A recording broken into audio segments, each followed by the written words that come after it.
ఇప్పుడు నోటి దగ్గరకొచ్చిన ఒక ముద్ద తీసేసి, అక్కడ అన్నం పెట్టాను, ఆ మూలుంది, అక్కడుంది గదా! అని జెప్పుకుంటే ఎట్లుంటది? వాలంటీర్ వ్యవస్థ అనేటటువంటిది ప్రజల దగ్గరికి పరిపాలన తీసుకొచ్చినటువంటి వ్యవస్థ. 10 పైసలు ఖర్చు లేకుండా ప్రజలకి పనులు జరిగిపోయినటువంటి వ్యవస్థ. పెన్షన్ ఇంటికొచ్చేది, సంక్షేమ పథకాలు ఆటోమేటిక్‌గా అమలైపోయేవి. ఏది అర్హతో వాళ్ళే తేల్చి చెప్పేసి నువ్వు దీనికి అప్లై చేసుకో, దీనికి అప్లై చేసుకొని అప్లికేషన్ గూడా వాళ్ళే తెచ్చి పూర్తి చేయించి తీసుకెళ్ళినటువంటి ఒక అద్భుతమైనటువంటి సందర్భం. ఆ వాలంటీర్ వ్యవస్థ పేరు వింటే జగన్ పేరు గుర్తుకొస్తుందన్న ఉద్దేశంతో వాళ్ళని తీసేసాం. దానికి కాకుండా ఇప్పుడేదో వాట్సాప్ సేవలన్నాం.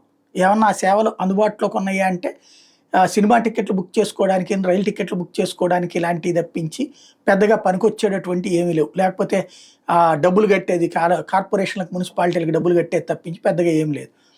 ఇప్పుడేదో ఇంకొక 500 సేవలు అందిస్తాం ఇంకోటి. ఇప్పుడేదో కియోస్కులు పెడతారట. ఇప్పటికే ఈ సేవ, మీ సేవ ఇట్లాంటివి అనేకం ఉన్నాయి. అట్లాంటిది ఇప్పుడు మళ్ళీ యువతరానికి కియోస్కులు పెట్టేసి, ఆ కియోస్కుల ద్వారా ముందు 20 సేవలు, ఆ తర్వాత మళ్ళీ సేవలు పెంచుకుంటూ వెళ్తారట. అక్కడ సేవలు అందిస్తారట.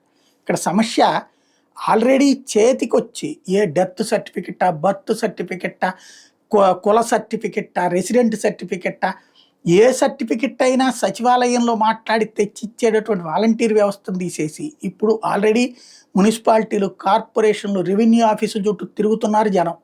అలాగే పెన్షన్లు ఇంటికొచ్చేటటువంటి దాని దగ్గర నుంచి రోడ్డు మీద నిలబడి తీసుకునే కర్మ బట్టా. ఇప్పుడు మళ్ళీ ఈ కొత్త సిస్టమ్ ఏదో చేస్తాం అని చెప్పడం. ఒక నోటి దగ్గరకొచ్చిన అన్నం లాగేసేసి మేం చేస్తున్నది అద్భుతం అని నువ్వు ఫీల్ అవ్వు అని చెప్పినట్టుంది ఇక్కడ ఇదంతా.